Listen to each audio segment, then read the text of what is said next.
I would say, Nicholas II is also responsible for this.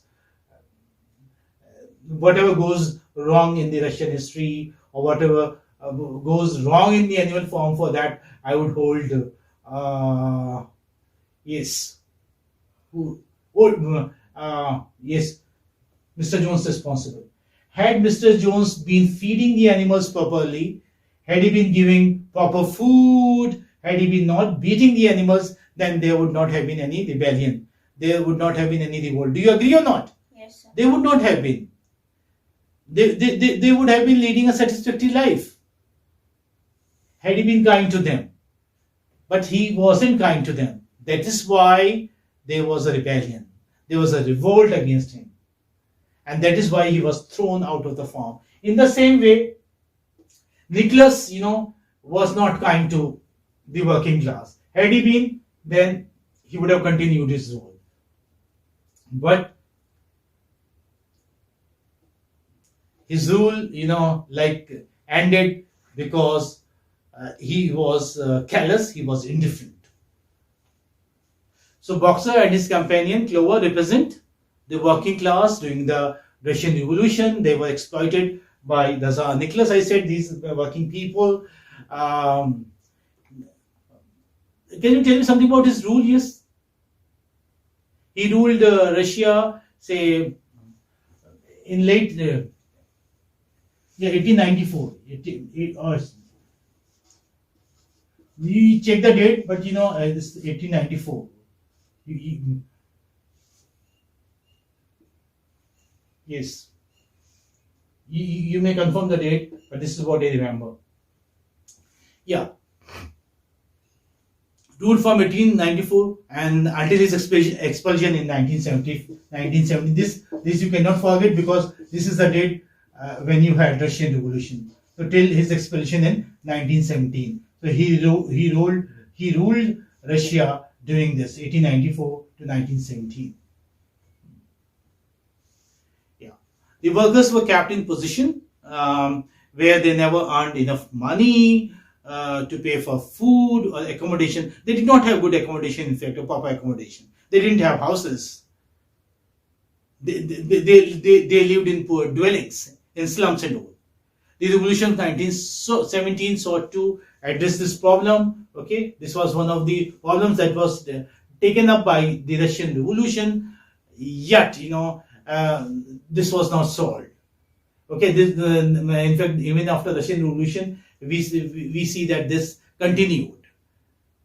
The life continued to be full of hardships, and their starvation continued under the rule of Stalin. In fact, this situation became worse. This situation became worse than it was in the times of Nicholas II. When Stalin took over Russia, their situation became worse. Whose situation became worse? The working class. Same thing happens. It's like boxers. Or the horses' life wasn't that bad as it was during the time of Napoleon's rule. Is it okay? So the revolution of 1917 sought to address the problem, yes, but only led to more hardships, more starvation under the rule of Stalin, Joseph Stalin. So these are, now we may come to Clover, Mayor, companion of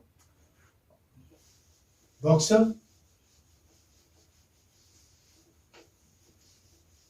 Now, we have discussed all the important characters. Now they are not that important, so we can quickly wind up. Let's not go in much detail. Yes, Clover. Clover is a middle-aged motherly mayor, you may say. Motherly mayor, yeah. She's very good, a very nice character. A kind character, you may say. She's Boxer's companion, and she takes a good care of Boxer. Like Boxer, she works as a cart horse on the manor farm. There are two cart horses, I told you, Boxer and Clover. Clover sees the fault in Napoleon's rule, but like Boxer, lacks a word to express herself. Means, they are aware of both Boxer and Clover, especially Clover knows that there is something wrong. Not something, in fact, everything is wrong with Napoleon's rule. Yet, would not open up her mouth. Would not share the agony of animals. Silence was also, like a big defect of these. Silence, silence is good, okay, if it is doing some good. But sometimes, silence leads to more exploitation. So they were exploited. Why? Because they were not opening up their mouths. They were silently enduring them, or bearing with their bad rule. They were tormented, and yet they were not raising their voice against the pigs and Napoleon and his accomplices, Schuyler and all. So, who is Clover? Clover is, yes, come on, who is Clover? Middle-aged motherly mare. Yeah, middle-aged motherly, okay, you have learned it. Middle-aged mare, right. Clover sees the fault in Napoleon's rule, but doesn't open up. Doesn't express herself.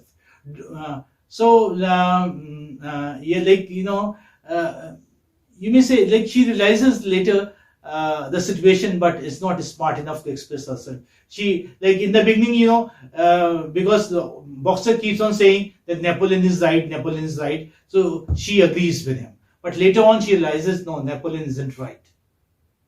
Okay, had Napoleon been right, then Boxer would not have been sold to a slaughterer. She represents the educated working class. This is a flaw with the educated working class. They are too contented. They continue, leading a life of say satisfaction. They are easygoing. They do not protest. They do not raise their voice. So who does she represent? Clover represents educated working class. Educated working class. So both of them represent working class. Who is who? Means they represent working class during the Russian Revolution. Working class revolution. Schuyler, I told you, like Karl Marx, this old major represents Karl Marx, stands for Karl Marx, Napoleon for Joseph Stalin, Snowball for Leon Trotsky. This you may say for propaganda or say for media. Okay, media you may say. Propaganda or media you may say. Propaganda. And who is Minimus? Minimus is a poet, the flatterer. Flatterer. You have sycophants, so he's a sycophant. He's a flatterer, but he plays poet in the novel. Sycophant, I hope you know. Sycophants are flatterer, who are just singing hymns in praise of the ruler. So he's that kind, sycophant. And then Boxer and Clover, they represent the working class. Next, we have another mayor here, Molly. Molly is an interesting character. Sometimes you have character sketches to write even on, say, less important characters. So Molly is one of them. Molly is foolish, you may say. Yeah, she's a foolish, pretty, and vain young white mare. I'm using these adjectives because she's very fond of fond of making herself beautiful. She wants to look beautiful. She wants to have ribbons, and she wants and she sees herself in the mirror and admires herself, things like that. She's very fond of wearing ribbons. Okay, this is something very important characteristic. When you're writing about them, write this about her physical appearance, that she's very fond of wearing ribbons and admiring herself in the mirror. She likes sugar so much. She's very fond of sugar. So much that when eating of sugar is banned, she smuggles some into the form. It's very funny. She gets some sugar into the form. when it is discovered that she has smuggled some sugar in the farm, then what does she do? She leaves the farm. She goes and inhabits in another form. The character of Molly represents the bourgeoisie. Who does she represent? Bourgeoisie. How do you spell bourgeoisie? Yes, come on, tell me. Bourgeoisie. Yeah, bourgeoisie is middle class. Middle class. Bourgeois. This how we pronounce bourgeoisie. Okay, bourgeoisie. Yeah. Yeah. Yeah. So which class does it represent? Upper class, or say middle class, or upper middle class, you may say. Yeah, bourgeoisie. Bourgeoisie. Bourgeoisie.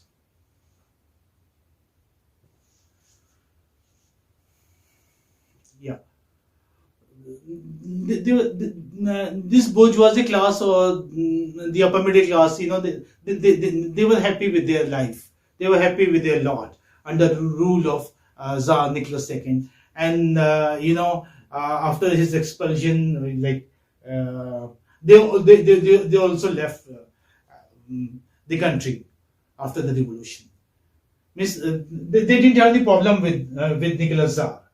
And so did Molly did not have any problem. So did Molly not have any problem with Mr. Jones. She was happy because she was a very favorite of Mr. Jones. Like Raven, she too was a favorite of Mr. Jones or Mrs. Jones, and she was okay. She didn't have any problem. Same as bourgeoisie didn't have any problem with Nicholas II. So when Jones left or made to leave, even she left. She was not interested in this revolution or say working on the farm and all. We would never see Molly working on the farm, so she left. Same thing happened with this upper class also. When Nicholas wasn't there, so this class also left the country after the Russian Revolution. Okay, so we have discussed all the horses, we have discussed the pigs, we have discussed the horses. Now, the only character, the important character here among the humans we have is Mr. Jones. Who does Mr. Jones represent? I told you Nicholas II. Okay, Nicholas II, the king, the Tsar.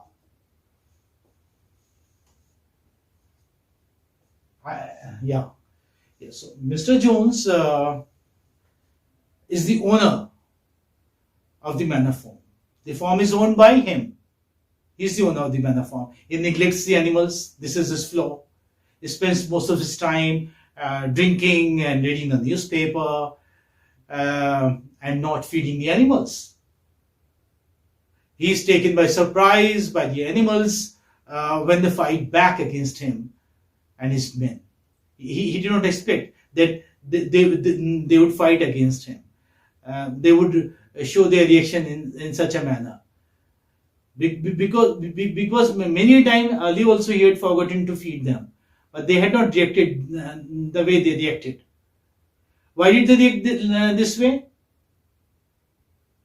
Because old Major instigated them to revolt against the man, the tyranny of man, the tyranny of Mr. Jones.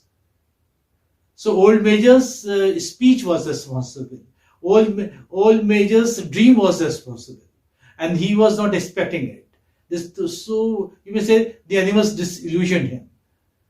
His own animals disillusioned him. That they would fight back.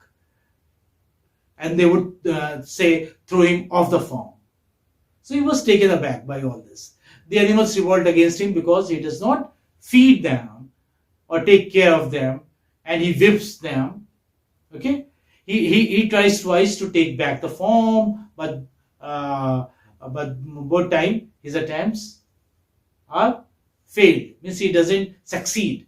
He fails both the times. He tries twice, but both the attempts were unsuccessful. he ends up dying in a home for alcoholics, because he was a drunkard, given to drinking. This was his tragic flaw, and it was because of this flaw drinking. I must say that he forgot to feed his animals, and that is why the animals grabbed the situation. They got the opportunity to revolt against him, and they threw him out of the farm.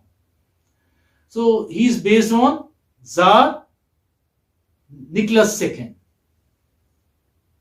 Mr. Jones is the reason, you may say, for the rebellion in the same way as Tsar Nicholas II was, in simple terms, the cause of the Russian Revolution. Who was responsible for the Russian Revolution? The 1970 revolution? Who was responsible? Tsar was responsible. Nicholas II was responsible. Okay, had he been nice to people, nice to the working class, then there would not have been any revolution. The working class united and revolted against him. They wanted a socialist kind of government, Marxist government, you may say, a government which does justice with all the classes of society. Okay, this is what this was expected.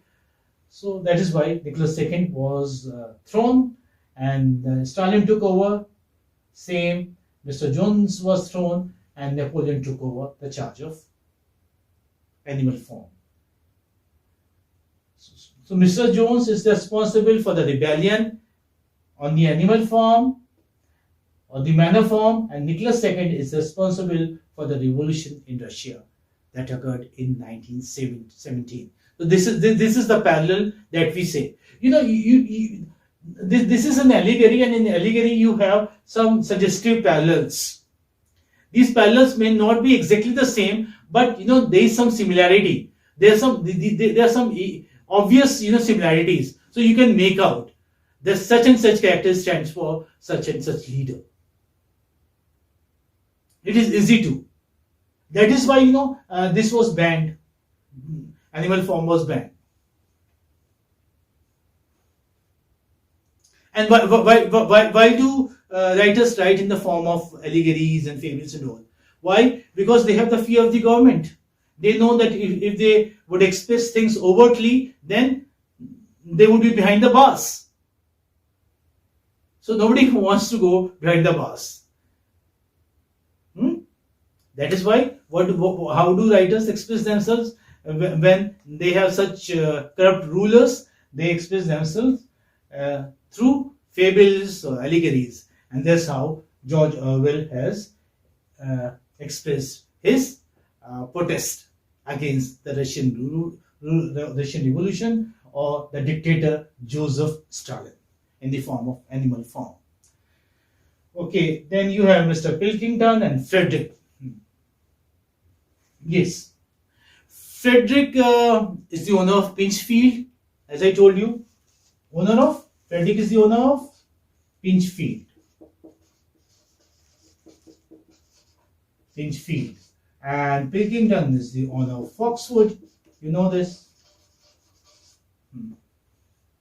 These are the farms, neighboring farms